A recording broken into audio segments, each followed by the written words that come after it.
Hello my dear lovers, 333 the empress of ടാരോയിലേക്ക് സ്വാഗതം.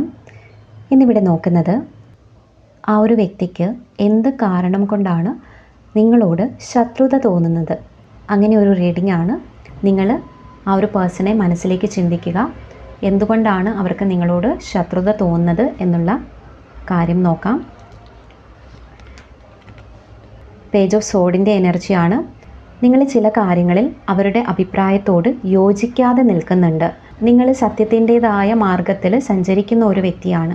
അതുകൊണ്ട് തന്നെ സത്യത്തിന് എതിരായിട്ട് ആ വ്യക്തി സംസാരിക്കുന്നത് നിങ്ങൾ എതിർക്കുന്നതായിട്ടോ നിങ്ങൾക്കവിടെ താല്പര്യമില്ലായ്മ കാണിക്കുന്നതോ ഇവിടെ ഈ ഒരു വ്യക്തിക്ക് നിങ്ങളോട് ശത്രുത ഫീൽ ചെയ്യുന്നതിന് ഒരു കാരണമായിട്ട് കാണുന്നുണ്ട്. കൂടുതൽ ക്ലാരിഫിക്കേഷനായിട്ട് നമുക്ക് മറ്റ് കാർഡ്സ് നോക്കാം. എന്താണ് നിങ്ങളോട് ആ വ്യക്തിക്ക് ശത്രുത തോന്നാൻ കാരണം? നിങ്ങളോട് ഈ വ്യക്തിക്ക് പകയുള്ളതായിട്ട് കാണുന്നുണ്ട്, ദേഷ്യമുള്ളതായിട്ട് കാണുന്നുണ്ട്. എന്ത് കാര്യത്തിന് വേണ്ടിയിട്ടാണ് ഈ ദേഷ്യമെന്ന് വെച്ചാൽ, ആ ഒരു വ്യക്തിയേക്കാൾ നിങ്ങൾ ലൈഫിൽ വളരെയധികം നേട്ടങ്ങൾ കൊയ്യുന്ന ഒരു വ്യക്തിയാണ് എന്നുള്ളതാണ് അവരുടെ മനസ്സിൽ അവർക്ക് നിങ്ങളോട് പക തോന്നാനുള്ള കാരണം. നിങ്ങൾക്ക് കൂടുതൽ അവസരങ്ങൾ ലഭിക്കുന്നുണ്ട്. നിങ്ങൾ സാമ്പത്തികമായിട്ടോ അല്ലെങ്കിൽ മാനസികമായിട്ടോ വളരെ ഉയർന്ന തലത്തിൽ നിൽക്കുന്ന ഒരു വ്യക്തിയായിട്ടും നിങ്ങളുടെ ജീവിതത്തിൽ ഏറെ അബണ്ടൻസും പോസിറ്റിവിറ്റിയും ഉള്ളതായിട്ടും കാണുന്നുണ്ട്. ആ ഒരു കാര്യം ഈ വ്യക്തിയെ സംബന്ധിച്ച് കുറച്ച് അസൂയാവഹമായിട്ട് തോന്നുന്നുണ്ട്. അതുകൊണ്ട് തന്നെ അവർക്ക് നിങ്ങളോട് ദേഷ്യമുള്ളതായിട്ടും കാണുന്നുണ്ട്.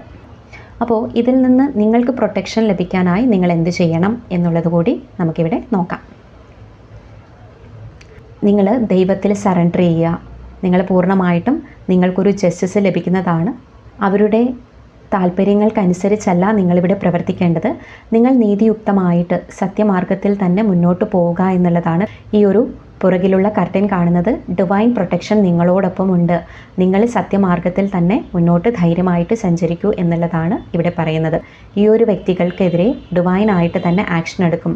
സോഡ് എനർജി, അതായത് വാള് കാണിക്കുന്നത് തന്നെ നിങ്ങൾക്കെതിരെ പ്രവർത്തിച്ചാൽ അവിടെ അവർക്കെതിരെ ദൈവം പ്രവർത്തിച്ചുകൊള്ളും എന്നുള്ളൊരു സന്ദേശമാണ് തന്നിരിക്കുന്നത്. തീർച്ചയായിട്ടും നിങ്ങൾ ധൈര്യമായി മുന്നോട്ട് പോകുക. കമൻറ്റിലൂടെ പോസിറ്റീവ് എനർജി ക്ലെയിം ചെയ്യൂ.